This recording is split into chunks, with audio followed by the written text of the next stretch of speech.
Assalamualaikum warahmatullahi wabarakatuh. Halo semua, perkenalkan nama saya Sipa Betty Nuraini dari kelas 11 OTKP 2. Di sini saya akan memaparkan sedikit materi mengenai ergonomi keselamatan dan kesehatan kerja K3 sebagai salah satu tugas OTK Sarana dan Prasarana yang diampu oleh Ibu Sintia Nuri. Berikut 5 pokok bahasan yang akan saya bahas. Yang pertama, keselamatan dan kesehatan kerja K3.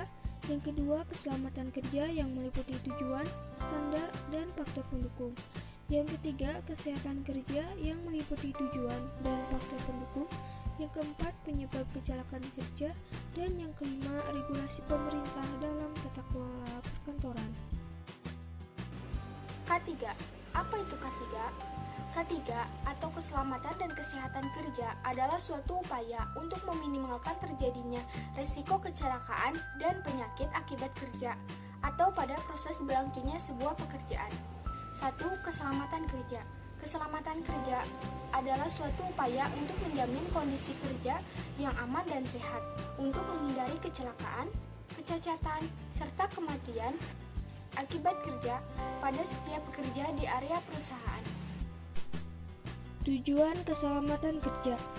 Yang pertama, memelihara keselamatan pekerja dalam melakukan pekerjaannya demi kesejahteraan hidup dan meningkatkan produktivitas nasional. Yang kedua, menjamin keselamatan setiap orang yang berada di tempat kerja.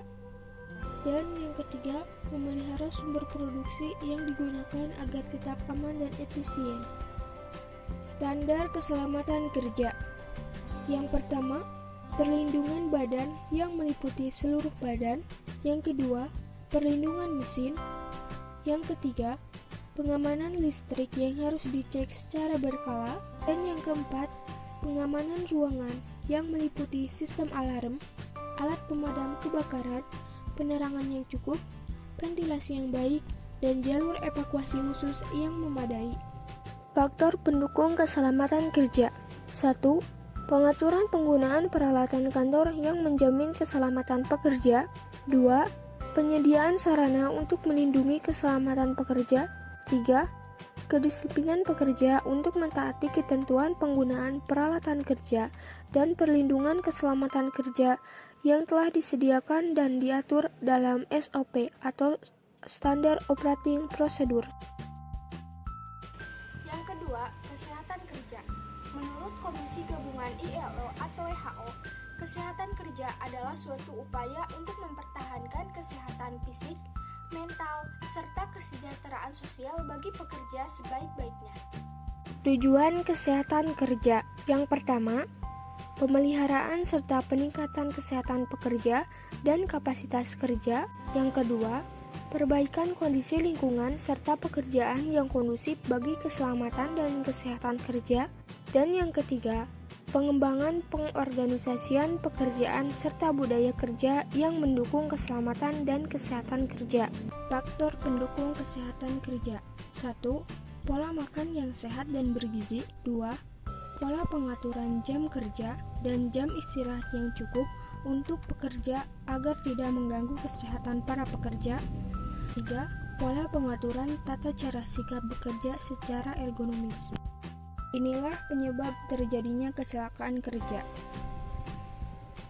1. Perilaku karyawan. Hal utama yang kerap menyebabkan masalah saat bekerja, hal ini adalah karyawan.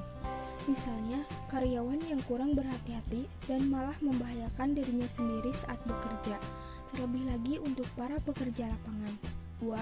Tidak adanya pelatihan keselamatan. Setiap karyawan wajib mendapatkan pelatihan keselamatan terlebih dahulu agar terhindar dari kondisi yang tidak diinginkan. 3. Kondisi lingkungan kerja. Faktor penyebab kecelakaan kerja bisa bersumber dari suhu udara tempat kerja, lantai licin, serta kebisingan. Seluruh hal ini terkait dengan kondisi lingkungan kerja perusahaan yang harus dibenahi. 4.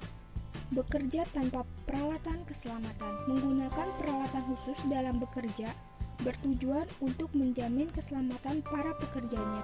Bekerja tanpa peralatan keselamatan dapat menimbulkan kecelakaan kerja.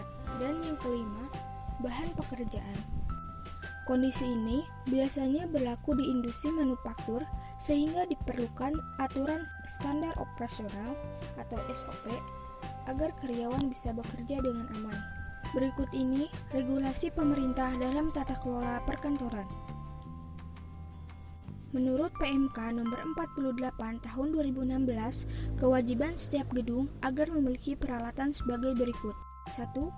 Alat pemadam api ringan dan alat pemadam api berat dengan roda. 2. Sistem alarm kebakaran. 3. Sistem sprinkler otomatis. 4. Hidran. 5. Sistem detektor asap. Dan yang keenam, pemadam kebakaran tetap menggunakan media pemadam air bertekanan yang dialirkan melalui pipa dan selang. Sekian materi yang dapat saya sampaikan, semoga bisa bermanfaat. Mohon maaf apabila ada kekurangan maupun kesalahan kata.